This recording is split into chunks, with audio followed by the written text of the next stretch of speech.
WIBTAH, if I dropped out as a bridesmaid a week before the wedding because of what happened at the bachelorette? I am a bridesmaid in the wedding of one of my closest friends from high school.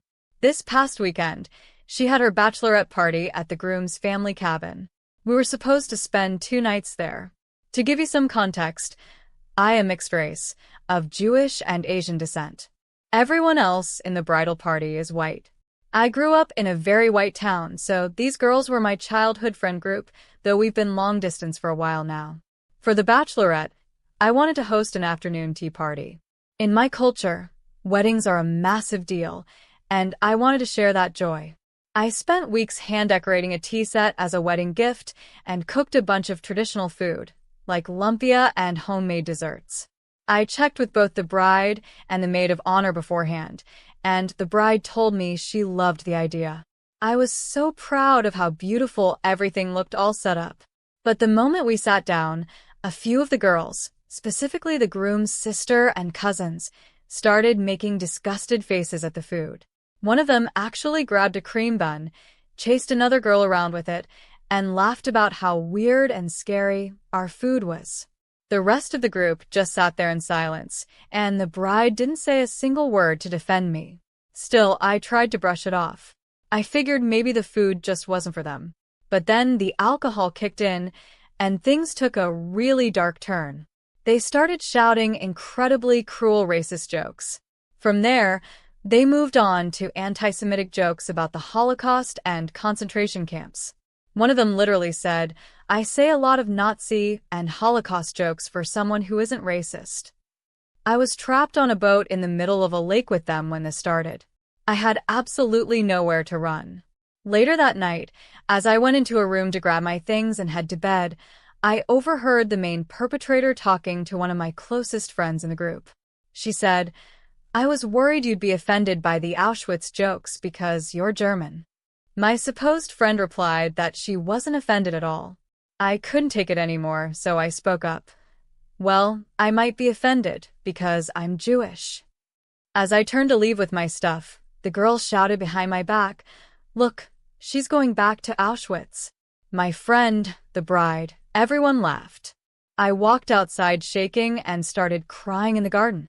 They could see me perfectly through the window while they ate dinner, but not a single one of my friends came out to check on me. I felt like I was trapped in a horror movie, stuck in a massive cabin in the middle of nowhere with a bunch of drunk racists. In the past, I have survived violence, and I know for a fact that when you are isolated and surrounded by aggressive people, the safest thing to do is keep your mouth shut until you are in a safe space. So I endured it. The next day, I had to endure a 4-hour car ride back home with a friend who said she wasn't offended by the Nazi jokes. For the last hour of the drive, she decided to lecture me.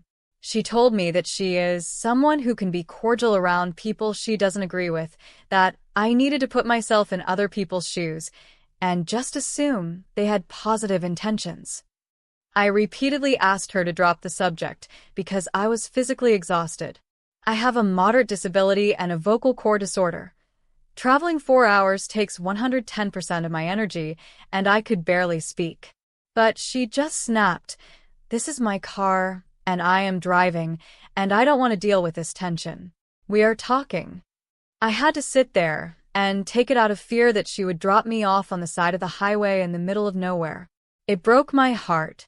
This same girl was in a social justice club with me in high school, and the bride even went with me to a fundraiser protest just a few months ago. They never showed any signs of this behavior when it was just us, but now I realize that even if they aren't the ones starting the racism, laughing along and staying silent makes them just as complicit. The wedding is next weekend. I got home with a migraine so severe I can barely see, and my legs are struggling to walk from the physical strain and stress.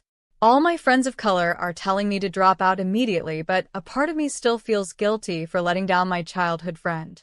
Update. Hey, everyone. I turned off my screens for a bit because my head was killing me, but reading your support really helped me process everything emotionally. I have made a definitive decision.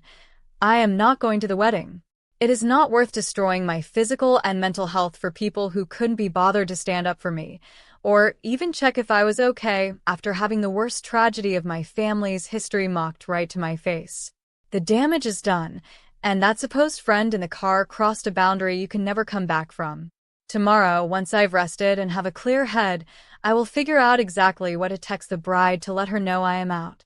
Thank you all for making me see that my dignity and peace of mind are worth far more than saving face at a wedding.